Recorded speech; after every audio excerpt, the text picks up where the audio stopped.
అల్లు అర్జున్ ఇంటి వద్ద చాలామంది ఉస్మానియా యూనివర్సిటీ విద్యార్థులు అటాక్ అయితే చేశారు. కింద మీరైతే చూడొచ్చు పూల కుండీలు ప్రతి ఒక్కటి కింద అయితే పడి ఉన్నాయి.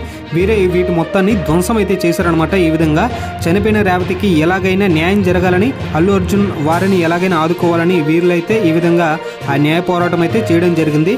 అయితే వీళ్ళని పోలీస్ స్టేషన్లో వేసిన తర్వాత తెలిసింది వీరైతే ఉస్మానియా యూనివర్సిటీకి సంబంధించిన స్టూడెంట్స్ అయితే కాదు, వీళ్ళు కాంగ్రెస్ పార్టీకి సంబంధించిన కొంతమంది బాధితులని తెలుస్తుందన్నమాట. ఇక్కడైతే మీరు చూడొచ్చు ఆ సంఘటనలు ఎలా ఉన్నాయో. అండ్ అలానే వీళ్ళను అక్కడున్న బౌన్సర్స్ అయితే అడ్డుకున్నారు. దాంతో వీరికి వారికి మధ్య ఘర్షణ అయితే ఎదుర్కొందనమాట. దాంతో వీళ్ళు ఫైర్ అయ్యి అక్కడున్న సామాన్లన్నింటినీ ఎలా చేస్తున్నారో చూడండి, ఎలా చేస్తున్నారో. అండ్ అక్కడున్న పూలకుండలు మొత్తం పగలగొట్టారనమాట. ఇది కరెక్ట్ కాదని చాలామంది అంటూ ఉన్నారు.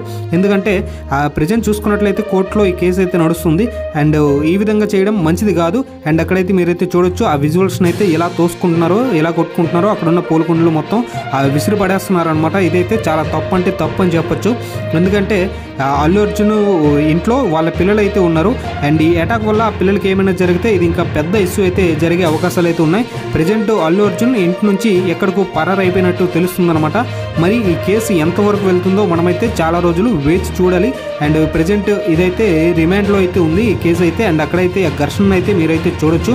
అండ్ ఇటువంటి మరెన్నో వీడియోస్ కోసం మన ఛానల్ని సబ్స్క్రైబ్ చేసుకుని వీడియోని అయితే లైక్ చేయండి గైస్.